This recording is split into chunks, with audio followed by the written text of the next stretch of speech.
all the movies that you've directed, Monkey Bone is my favorite. Well, you're a rare bird, but I thank you for that. I know, I really I always go time. Oh, convince the studio to let me do a director's cut. It would be even better. Because there's a whole lot of great animation that was cut out by the studio. Are you serious? I'm serious, yeah. Oh, and the Mark Ryden art. Oh. Yeah. Oh God, I love it. Oh. I have a portrait of my two sons that he did for me.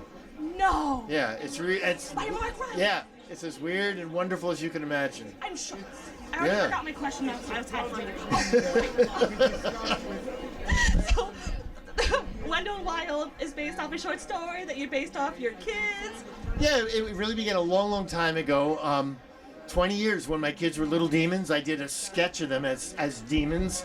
Oh, I'm not going to even get into the stories of the things they got up to. But then I wrote a short story and I put it away. And then it was really the Key and Peele show. I was so dazzled by what those two performers could do, the characters they could play, the humor, the freshness, that I finally, after 3 seasons, it took me that many years, I reached out to them and said, man, I would love to work with you guys. And they both were interested. And Jordan turned out to be a total stop motion freak.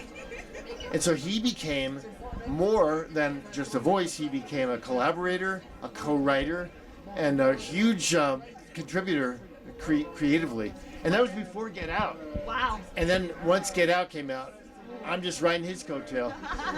Was there any particular skit in Keegan and Peele that you're like, yeah, I definitely want them? Well, there were tons and tons of skits. They even had a little stop motion thing about a weird boss that was like a broomstick man.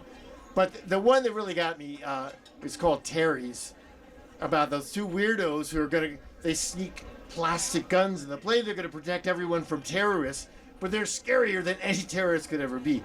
That's the one, where they rise up, and then the other one, like they call that peas in a pod type of comedy. Hello? Can you just introduce yourself because I just want to hear you talk? Well, I'm Jordan Peele. Hi, this is my voice. This is my voice. This might be a weird question, but how does one maintain an entrepreneurial spirit in hell? Oh, I love that. That's actually such a good question. Hell is the only place. It is the perfect place to be entrepreneurial. That's all I'll tell you. Hell is the capital of business. And how quick of a decision did you have to make to work with Henry on this project? Oh my God, he didn't know that I was a huge fan. He thought he was a fan of Key and Peele, so I kind of slow played it and acted like kind of cool. But no, I mean, this was a dream come true. If for many reasons, but for that one alone and initially, it was great. Hi, my name is Tamara Smart, and I play Siobhan in Wendell Wild. So can you describe Siobhan's character in the movie? Yes, so she is a very kind of preppy girl who kind of only sticks to the RBC girl trio until she meets Kat, and there's kind of a wonderful relationship that grows from there, and she kind of realizes that, her life is not all that it cracked up to be. Yeah. And what drew you to the character? How did you bring it to life? So this was my first animation, so that kind of concept, I know it's crazy, the kind of concept really excited me, and I just love Siobhan because she was something I'd never played before, and being that kind of preppy, exciting kind of, just doing that character was really exciting for me, especially working with Henry and it being such a collaboration was just so exciting, and it's crazy, seriously, but it was such a collaboration, and I just think this whole this whole movie is just, it's everything. This was your first voice acting thing. Yes. Did anybody give you some great advice on this project? Well, I, mainly worked with Henry, and I just think with such a legend, you learn things along the way, and so I think it was kind of finding that essence of being a character that isn't yourself and then kind of creating that and getting connected to it, and also weirdly kind of acting physically when you're doing voice acting because it changes the pattern of the inflex of your tone and things like that. It's really weird, but yeah. And then how excited are you to be here tonight on opening night? It must have took a very long time to work on this project. Well, yeah, I got cast in 2018. I was about 13 years old and I'm now 17, which is insane. Yes.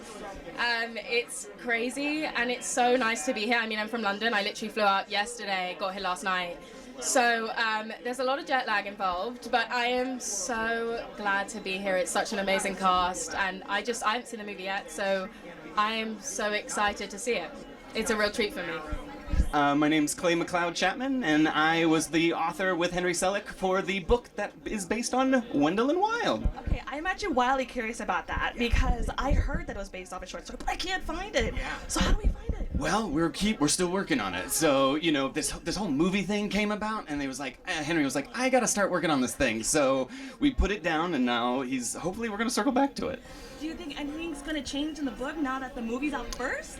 I mean, it was always this kind of call and response, like one kind of informed the other. So I think at this point, I mean, I feel like it's everything, the story evolves. So yeah, I would imagine so. So I'm assuming you saw like all the visualization and all the characters, so I'm assuming that might have also influenced any change of the story. Yeah, totally. I mean, when you see, it's one thing when you're like, okay, imagine two demon brothers, and it's like another thing to see them and be like, oh my God, that's Wendell and Wild. Those are our characters right there. Now, as the person who's writing the story, is there any fun little Easter eggs we should look out for in the movie? Ooh, am I gonna give spoilers? I don't know. Anything that like book readers will know eventually when they read the book. I don't know if I want to give anything away, but I feel like there's a character by the name of Raul, and there's something beautiful that they do, like an art project, and that to me is one of my like personal faves. So when can we expect the books? I gotta ask Henry.